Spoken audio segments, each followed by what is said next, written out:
Good morning, sports fans from all around the globe. I am your host, Jeff Dawson, East Coast Sports Investors, and this is your breakfast bankroll. It is Saturday, November 27th. Hope everyone survived their turkey coma and the holidays with the in-laws, outlaws, friends, family, foes, whatever you'd like to say, and then survived Black Friday. For myself and family, we were entertained by the Bruins. And let's just say we don't talk a lot of hockey here. The Rangers are real, fellas. They put on a clinic in the second and third period and beat the Bruins 5-2. But today it's football, and more football. We're going to try to get you to that window for the noon kickoffs. I mean, this is a paradise. This is the weekend of all the rivalries. Just throw out the records. I mean, you can break this down however you want, and records don't mean anything. For a lot of these teams, this is their bowl game today, and we'll have myself and Scotty break down the menu. So without further ado, the man with the plan from the Palm Tree State himself, the one and only Mr. Scott E. Webb. Scotty, my brother, what is happening?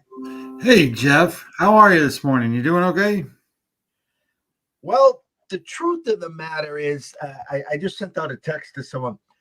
I'll say it very nicely. I have a mess in my mouth. How's that sound? I've had a last few days a chipped tooth that has decided to flare up. What a better time to flare up, and it's just been driving me bonkers. And I think I'm finally ahead of the pain and the swelling and stuff, and I actually feel alive today. So we're hoping and praying we can stay ahead of it. How about yourself? Oh, I feel good. I mean, how can you not? I mean, I get it. I mean, if you don't feel good, you got a body ache, or you got this, or you got that. I mean, it is what it is. But, you know, I got a couple questions for you today, Jeff, and one of them I heard. You can see me fine, right? I mean, I'm having an issue with my laptop. I got you fine, brother. I got you. All right, good. There's a guy that was on the radio, and one of those channels on satellite radio, and he's talking gambling, and he's talking about this Ohio State Michigan game. So his first comments were, if you like Michigan today, don't bet them today. Bet them to make the playoffs and to bet them to actually win the whole thing. Because he was saying, for if they're plus 250 to make the playoffs, they're plus 450 to win the whole thing. And I think they're like plus, what are they, plus 200 or something like that on the money line today. Something along that line anyway. You can get them greater than that today, yeah. So his point was, if you like Michigan against Ohio State today, you're going to get better value if you bet it a different way. And then I started thinking about it. And the reason that you get better value is because they got to beat Ohio State today. Then they got to beat probably Wisconsin the next game they play, and that's no guarantee. And then they got to beat whoever they got to beat in the playoff games. And I'm going, what is this guy watching? The odds are the way they are because, just like you and I sit here and we pick these games and we look stuff over and we do all this stuff. And, it's not easy to win 2 out of 3. It's not easy to win 3 out of 4. It's not. And it's not easy just to go be a good football team and be able to go out and beat another good football team. So my thoughts were that it was, again, another guy steering people the wrong way. What do you think? Well, his logic initially, you would say on paper, makes just a tad sense, meaning this. Their money line today, Scott, is, let me see what their money line is today. Their money line's plus 250, 235 at our friends at the Circa, 250 right here at the Westgate. Okay. So let's be realistic here. Okay. They moved Ohio State to 2, Michigan's at 5. If Michigan wins today, most likely they'll vault Michigan up to number 2. I don't think if Auburn win, maybe they put Alabama to 2, Michigan to 3. My point is is if they're stuck in that 2 and 3 spot, okay, let's go to Wisconsin. They'll be neutral site. Michigan will be 4-point favorites, maybe. And then maybe you get them in that Alabama spot, and they will be 13.5-point dogs, maybe something into that effect. My point is this: you're turning your nose up at 250 here. You're foolish. If they're only 4-1 to make the playoffs, you have better odds of playing them today on the money line and then just parlaying that against a Wisconsin team in the championship or whatever it is. So, and then you're taking one game and now you're parlaying it into 2 games. And then what are you saying? They're telling you to just take them to win the whole thing when they'll be 13-point underdogs against Bama, and they'll probably be 16-point underdogs against Georgia. So if anyone, I'll just start with this. If anyone likes Michigan today, it's 7 now. Let me just double check. I wanted to note that game because I try to stay away from the big games, but they're all big games today. Our buddies at the Circa made a power move yesterday or the day before it was, and all the tickets, all the money is coming in on Ohio State, yet they dropped the line on Michigan. So I know we remember what we saw last. I know this Ohio State offense is a juggernaut. I know Michigan and Harbaugh can't be yada, yada, yada, yada. Okay? I'm just telling you this. If you like Michigan today, it's at a flat 7. Buy the hook. Take them to 7.5. Sprinkle some beer and pizza money on them, plus 250, and start your day there. Okay? Their team totals at 28 in the hook. Now, you don't want them to get into a shootout with these guys. Is it going to take 30, 31 for them to beat Ohio State? And I see you smiling. So I think the Scotty website is like saying this is a boat game. This is a box to wire Ohio State. So I'll zip it right now. The stage is yours. No, you're going to find this to be where I'm going to go. There's not a lot of difference between Ohio State and Michigan. I mean, there's just none. So the biggest difference that I can find between these two teams, and I know everybody's going to sit here and they're going to tell me how great Ohio State's offense is, and there's no question. Ohio State is the number 1 team on offense. They're like the number 1 team in all of college football on offense. So it's almost impossible to bet against a team like that. But the statistical numbers and everything else that comes out, the biggest edge that I can find is that the quarterback for Ohio State, his EPA, he ranks 9th, and his QBR, he ranks 1st. So that's a lot because that's the guy that touches the ball on every play. So this kid, Cade McNamara, he ranks 55th EPA and 15th in QBR. So his decision-making on QBR is not too bad. So then I started to look at it from a perspective of offense, defense, passing, and all the other stuff that kind of goes into this game.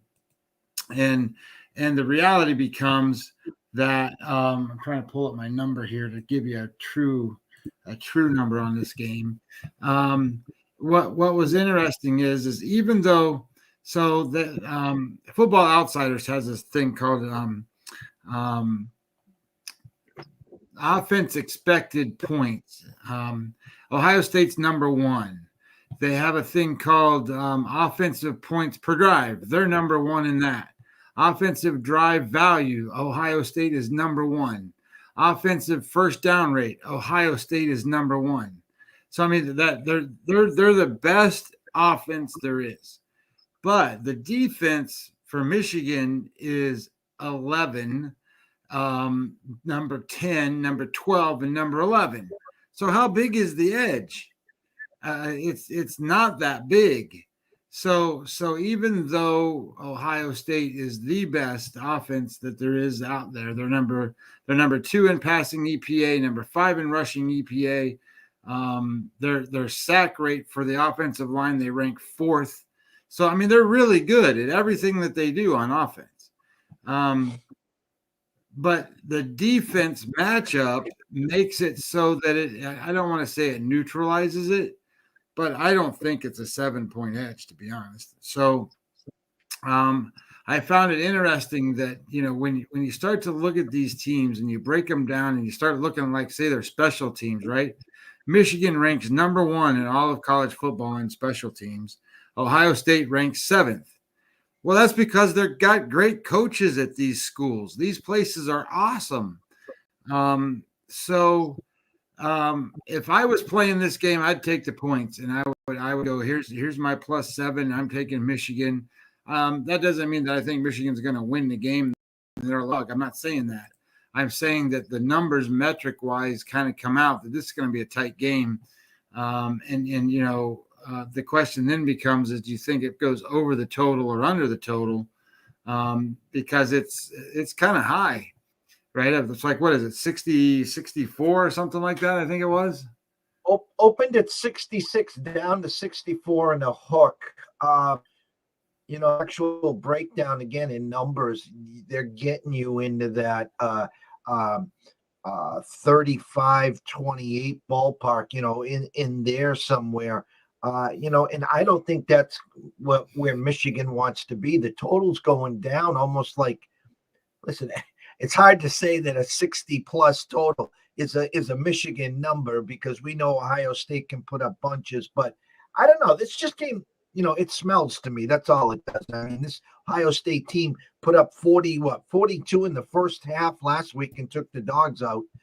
They could have posted their own score. They could have put up 80 if they wanted to. Yeah, I mean, they could have done whatever they wanted to against Michigan State. So I think the way this game plays out is I think the best place to play is, I think you play Michigan, but I wanted to run that other scenario by you just because he was talking futures and he was talking some different things, and I just kept thinking to myself, I like to play one game at a time and look to that way. But I started thinking, maybe he's got a little bit of something here. But I think that what ends up happening in these games is, like, if Michigan beats Ohio State, I think they have a letdown to the next game where they play Wisconsin, and Wisconsin can sure shit beat them. So I would be afraid to take that next step to go ahead and bet that number to get to the point where they're actually going to beat the next team to make it to the playoffs. Because we assume, right? So if Michigan, so think about it this way. So Michigan loses to Wisconsin, and if they beat Ohio State today and they make it, and then so they don't win the Big Ten, and Wisconsin wins the Big Ten, and now Michigan's got 2 losses, and they're going to certainly take an Alabama team with 2 losses before they take a Michigan team with 2 losses. And you still have Georgia with 1 loss and Cincinnati with 1 loss. And how many losses does Notre Dame have? Well, no. Cincy still don't have a loss, right? Right. Cincinnati doesn't have a loss. Notre Dame doesn't have a loss. So they're behind all those teams with 2 losses. I tell you what, your best case scenario here very simply is if Bama, if Ohio State loses today, Michigan, and that would be Harbaugh in a nutshell, beat Ohio State finally, then lose to Wisconsin in the championship game to miss the Final Four. I honestly think if they win today that they will beat Wisconsin. But my point is, then how do we get Bama in with 2 losses? Again, that line opened at 3. It's up to 3.5/4 now. Going to be a hell of a game, but I don't know. I mean, I think we got a big enough slate today to let these games play out. There's some numbers that kind of just blow me away here. A lot of coaches, dead man walk in, their team has quit on them. I mean, listen, I left Nebraska on the desk yesterday, and they were dominating for 3 quarters. And I was driving home from the Garden last night. I almost drove off the road when I saw that they gave up 19 points in the 4th quarter and lost 28-21. It was like a safety, a block punt touchdown, another touchdown, and a touchdown to win. typical Scott Frost, and there's no way I think he gets out of this one now. I mean, he's gone. But what games are jumping off the page for you, and what you're seeing today, Scotty? Well, my first game that I had an interest in was the Baylor game. Baylor plays Texas Tech today. They're minus 14, and the numbers are prolific here for Baylor. They rank 24th in EPA, and Texas Tech is 114th. So that's offense to defense. But when I started to get into this game, the quarterback for Baylor, he's not going to play today. So I decided to pass on the game, even though I think that what can happen here, to be quite honest, I think Baylor could just hand the ball off 50 times and they'll still cover 14 points against Texas Tech. But I'm not going to bet it that way. So I skipped that game, and I went on these real big, popular games that everybody wants to bet on. I played Miami of Ohio today against Kent State. How about that?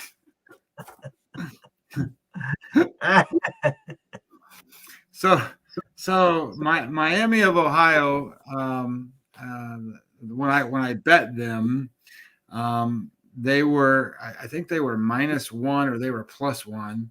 They had to be -1 because the money, I bet them on the money line. I bet it at -120. And the reason I bet this game that way is because the EPA numbers in this game are unreal for this situation. So Miami of Ohio ranks 66th in EPA, and Kent State ranks 101st. And the way it matches up is that the offense for Miami is 37th in the country, and the defense for Kent State is 116th. But, it gets worse than that. Miami's rank, the reason that they rank so well on offense is because they can throw the football. They got a great quarterback. They rank 10th in all of football and throwing the football, and Kent State ranks 115th against the pass. So I'm all over it, saying there's no way Kent State's going to keep up no matter how bad Miami's defense is. And the truth is, EPA-wise, for Miami's defense, they rank 49th. So I like this game a lot. I played this game. I think that was it's a weird matchup in a sense that, Kent State's probably got the better record, but Miami's the better football team. I think sometimes you see that in some of these games. And that's the only game I played at the 12 o'clock time. I know that's, you got Florida State and all these other games out there, Wake Forest and Boston College and stuff. But that's the only one I could really find an edge on that starts at noon. What about your later slate, Scotty? Anything at 2 or 3? Yeah, I got I went ahead and played one of the bigger games for real. I played Oklahoma State today. I have this infatuation, maybe I guess is a way to say it, sometimes with teams that can play defense. And Oklahoma State can play defense. And what I liked about this game with Oklahoma State is that the matchup not only favors them, but dominantly favors them. So when you look at their defense, they rank 3rd in all of football on defense. Now, Oklahoma's got a pretty good offense. So they rank 7th running the football, Oklahoma, and they rank 24th throwing the football. So that's pretty good. But Oklahoma State ranks 3rd on defense against the run, and they rank 6th on defense against the pass. Both better rankings than what Oklahoma's offense is. And then you flip the script a little bit, and you look at where Oklahoma is on defense, and they're 92nd.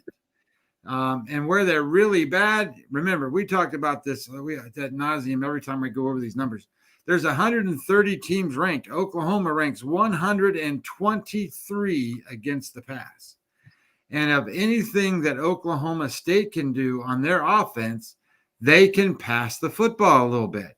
I know that they're, that people think they're a running team, and they probably are. But when it comes to the EPA number, they can throw. They rank 53rd in the country, which is, upper half, against a team that's almost dead last.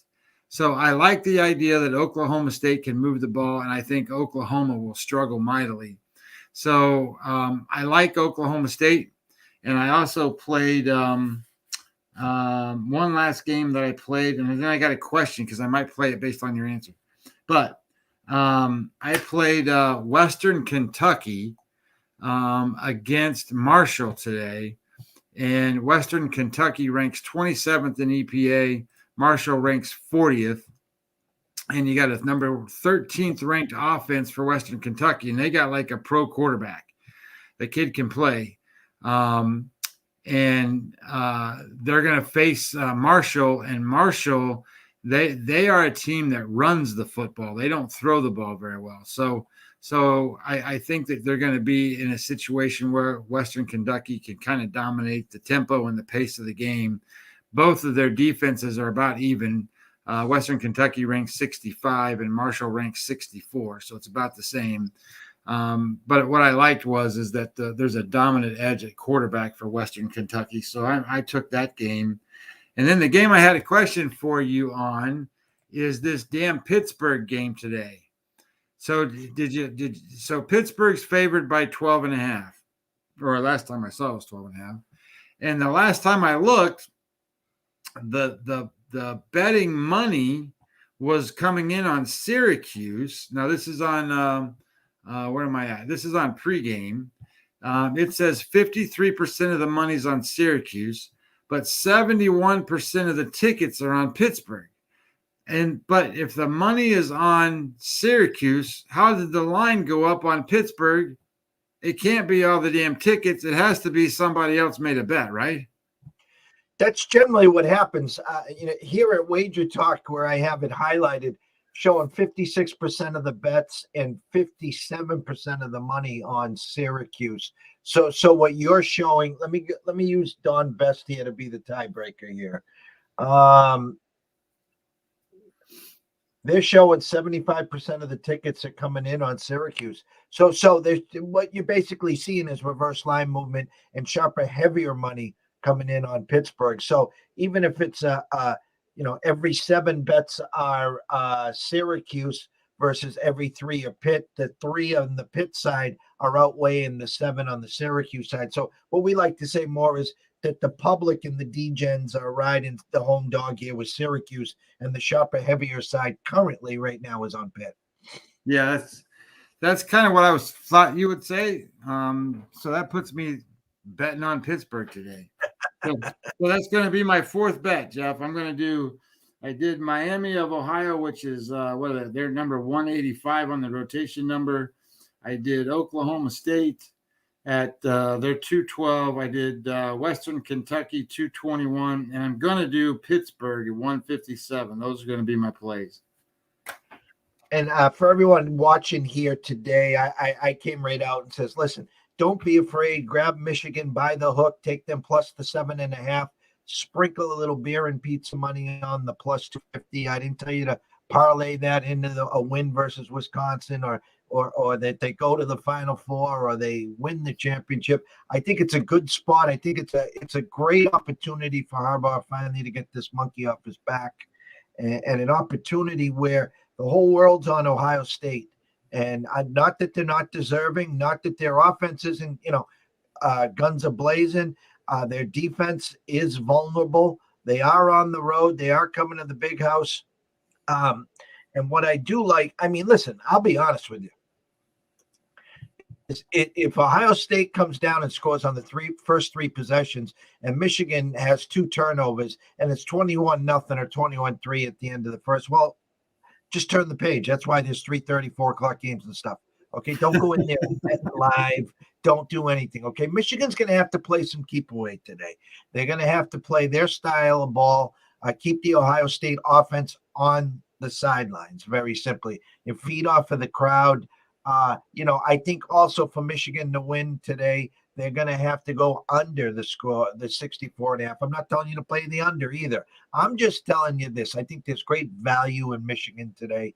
And would I be surprised if they beat Ohio State outright? No, I wouldn't. Would I be surprised if Ohio State won by double digits? No, I wouldn't.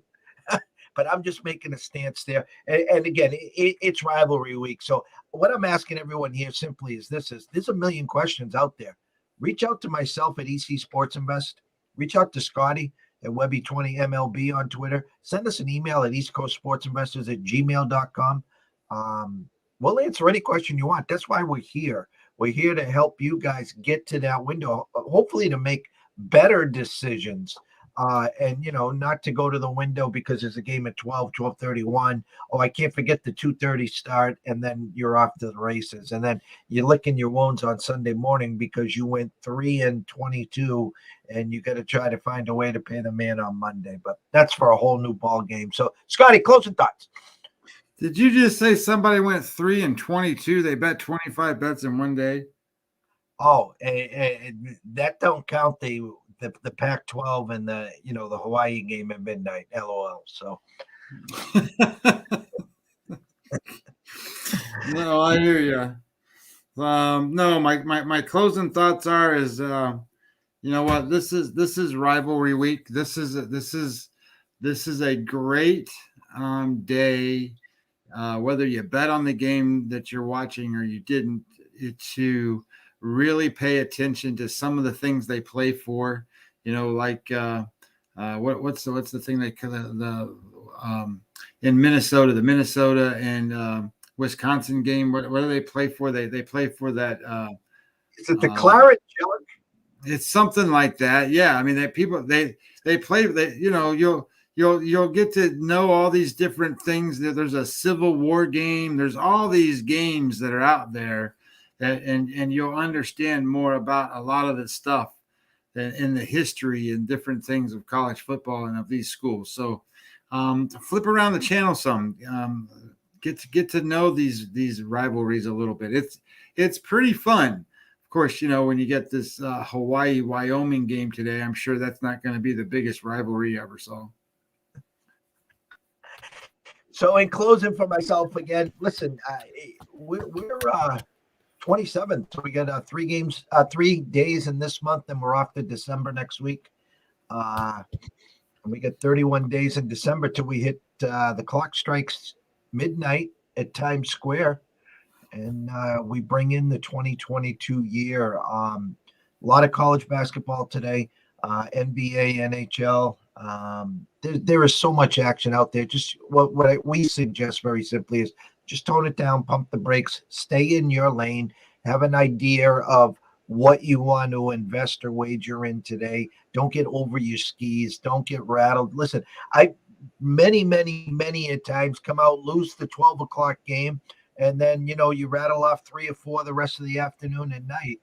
And just because you win the 12 o'clock game doesn't mean you double down on the 3:30, 4 o'clock, and then get into the 7 o'clock, and then then you lose your next 2 out of 3, and then you're scrambling for the Pac-12 game and praying there's a Hawaii game at midnight. So plenty of opportunities here. But listen, when wagering today, always remember this: wager with your head, not your heart. If you have a problem, pick up that phone. There's an 800 number there. Ask for help.